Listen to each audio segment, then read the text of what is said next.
Stories emerged of a heroic death-defying fighter pilot nicknamed the Ghost of Kyiv, who allegedly shot down no fewer than 6 Russian planes over the Ukrainian capital. It later turned out that the Ghost of Kyiv was little more than a myth, made up to spread a little hope among the population. There's nothing mythical or made up about a recent video shared by the Ukrainian Air Force, revealing a French Mirage 2000 jet with 6 cruise missile kill markings painted on its fuselage. This means that Ukraine may at last have its own real-life Ghost of Kyiv, a highly skilled and proven pilot with an extraordinary aptitude for destroying some of Russia's most powerful cruise missiles and saving countless lives in the process. Even Russia has no idea how any pilot could pull off a feat like this, but as long as Ukraine has people like him guarding its skies, the Kremlin will continue to find it almost impossible to achieve anything close to aerial superiority as the war approaches its 4-year anniversary.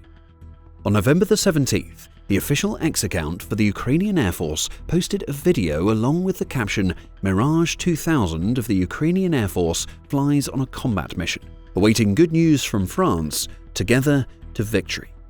The 46-second long video features the French pop song Je veux as a backing track as the camera pans, zooms and passes over a Mirage 2000 jet in time with the music. We also see a Ukrainian pilot gearing up before climbing into the cockpit and taking to the skies. To casual observers, this may seem like little more than a light-hearted video, but eagle-eyed experts soon spotted one very important detail. A blink-and-you'll-miss-it moment that comes just 10 seconds into the clip. For that brief instant, we see a series of missile kill markings painted on the side of the Mirage 2000's body. For those who don't know, fighter jets and other military aircraft, as well as ground vehicles and naval vessels, are often decorated with special symbols, known by various names, like kill marks, mission symbols, or victory markings. Each mark essentially symbolizes some sort of victory achieved by that particular plane or vehicle. Jets, for example, may receive markings for every enemy fighter they manage to defeat in a dogfight. The practice dates all the way back to the First World War, but became particularly popular during the Second World War, with the likes of US Air Force pilots decorating their jets or other vehicles with the Nazi or Japanese flags for every enemy target they eradicated. Victory or kill marks have proven popular during the Russia-Ukraine war, as well as with Ukrainian air defense systems like US-supplied Patriot missile batteries or German flak Panzer Gepards being decorated with symbols for every Russian aircraft, missile or Shahed drone they destroy.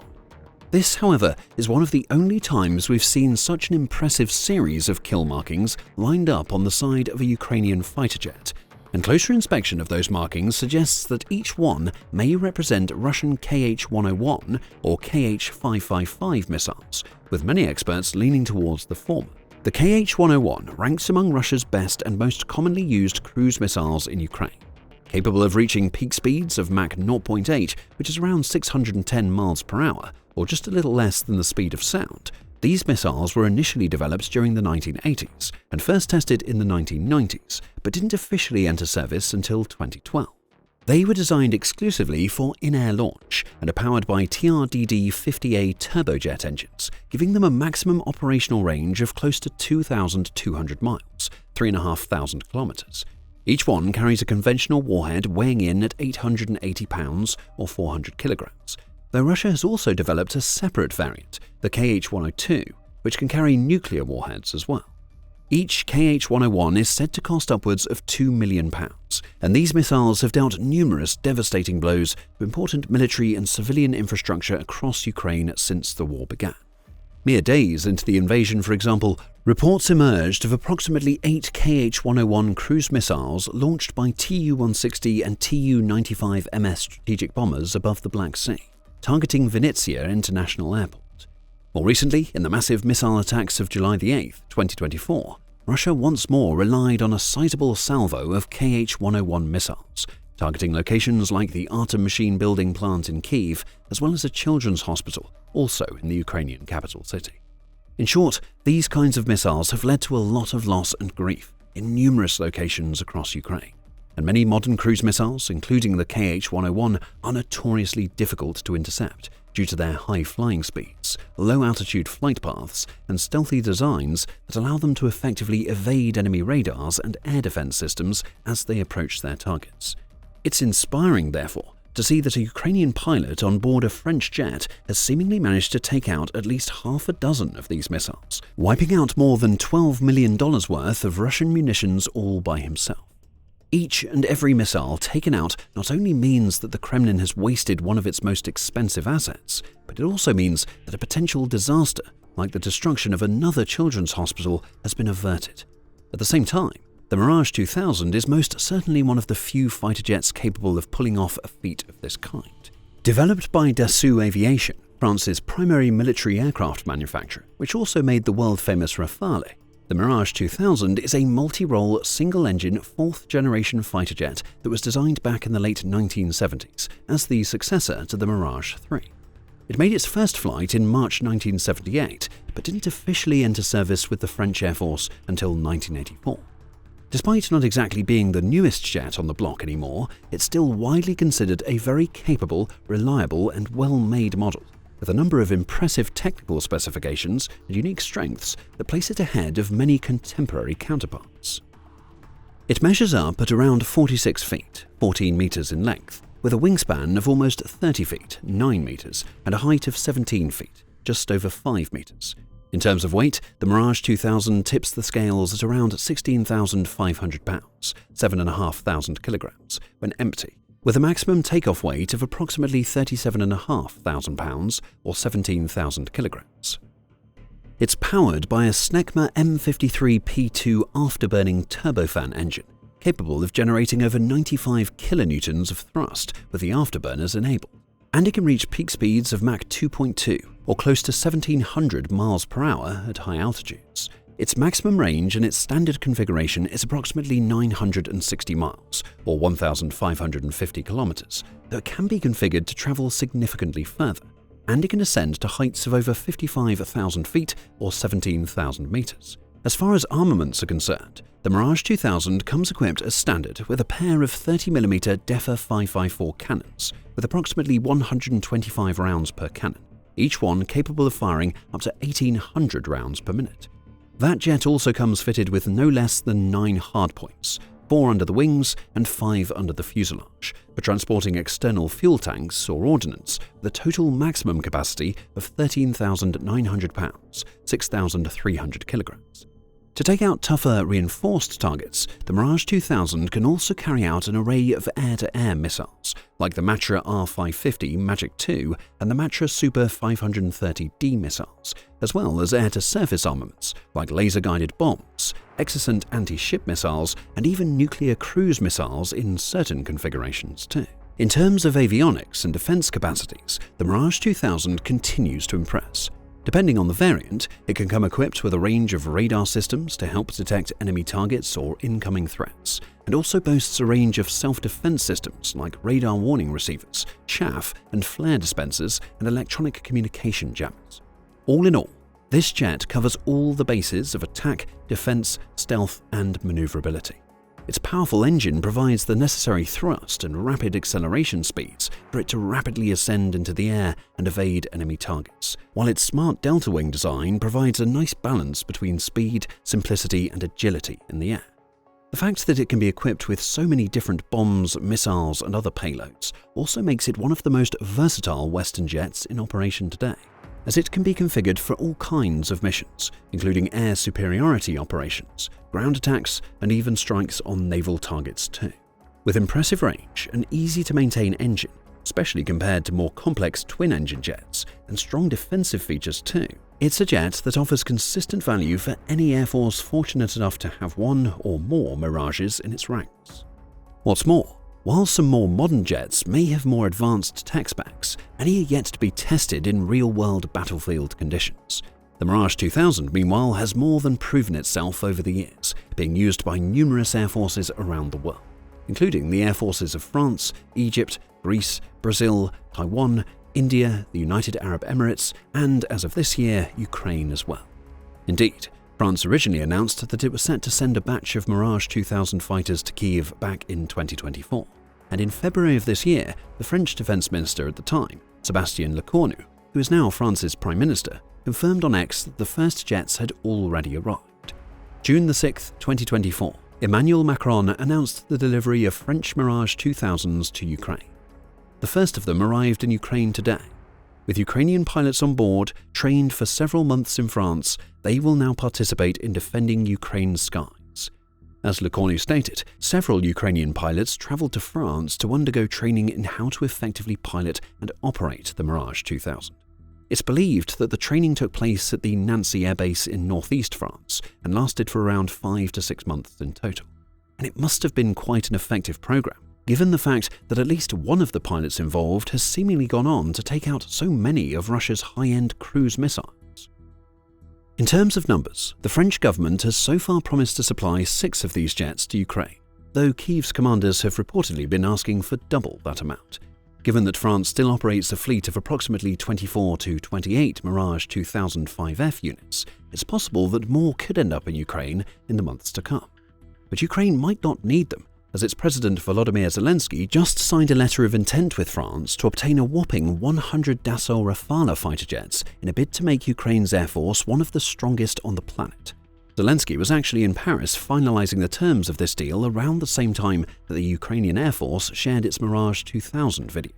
After co-signing the letter with his French counterpart, Emmanuel Macron, at the Villacoublay Air Base just outside Paris, Zelensky proclaimed, "It will be the greatest air defense, one of the greatest in the world."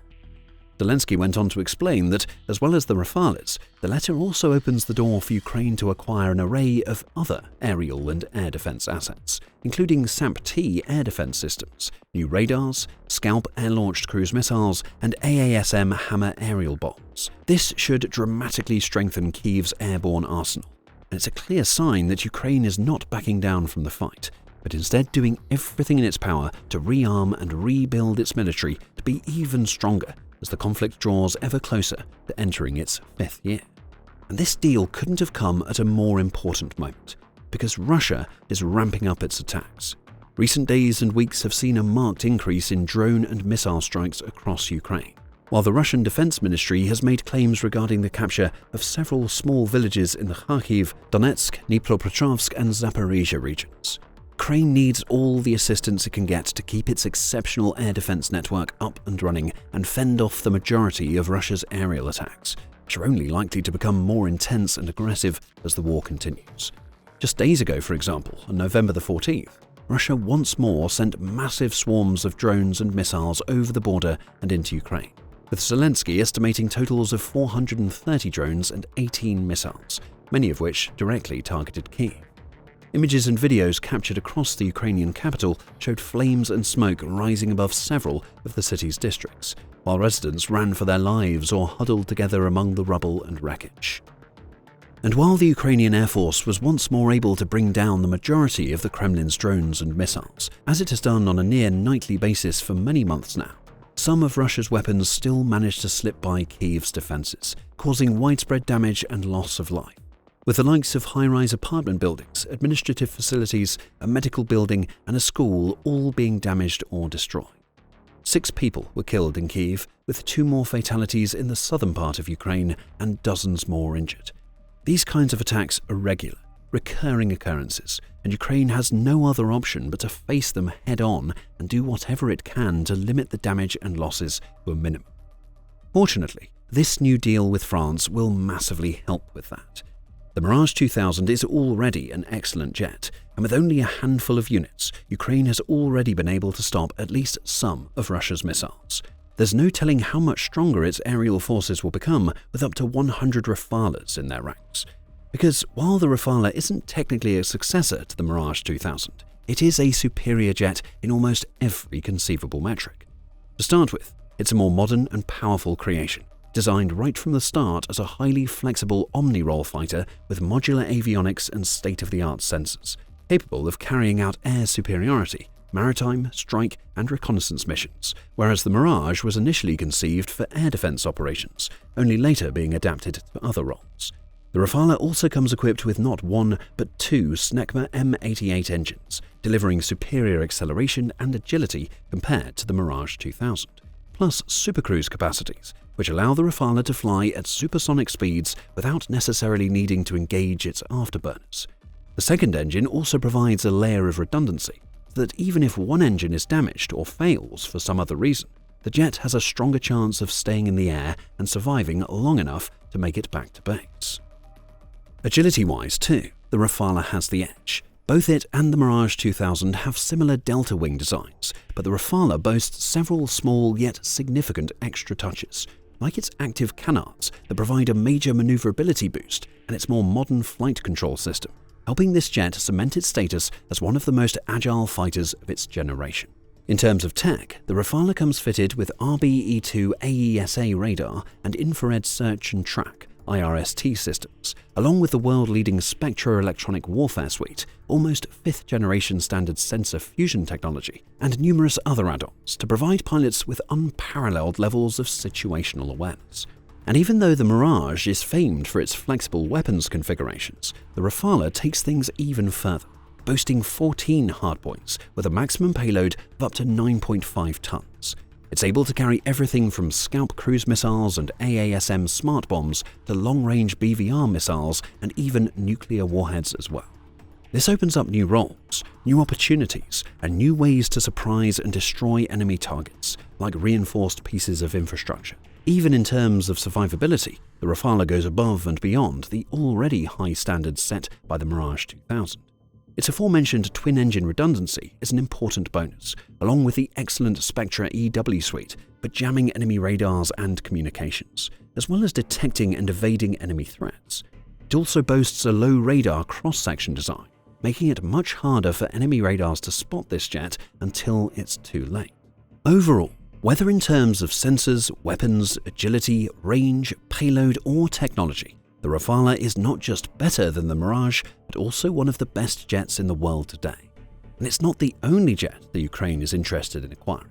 Kyiv also recently signed a letter of intent with Sweden to potentially acquire up to 150 Saab Jazz 39 Gripen fighters in a deal worth up to $15 billion. Used by Sweden, Hungary, South Africa and Brazil, among other nations, the Gripen is famed for its flexibility, agility, low-maintenance design, multi-role capabilities and cost-effective nature. While it's not on the same level as world-leading jets like America's F-35, it still brings a lot of benefits to the table. And together with F-16s and Rafales, it is set to form a crucial part of Ukraine's Air Force for years to come. And if Kyiv can keep on training pilots to the same lofty standards it has so far, then Russia may be in for a world of hurt, because if Ukrainian pilots are capable of wiping out multiple Kh-101 missiles with Mirage 2000s, then they could do much more damage behind the controls of Rafales. We haven't seen either side assert true aerial superiority over the course of the war so far, but Ukraine's next-level air force could very well change all that, and it's only a matter of time until the first jets start to arrive. You can learn much more about the Rafale agreement between France and Ukraine in this detailed report, or check out this video for even more details about Sweden's pledge to provide Kyiv with 150 Gripens and what it means for the war moving forward. Remember to subscribe to our channel for more informative, insightful and up-to-date reports on all the latest news and developments from the front lines of Ukraine and beyond.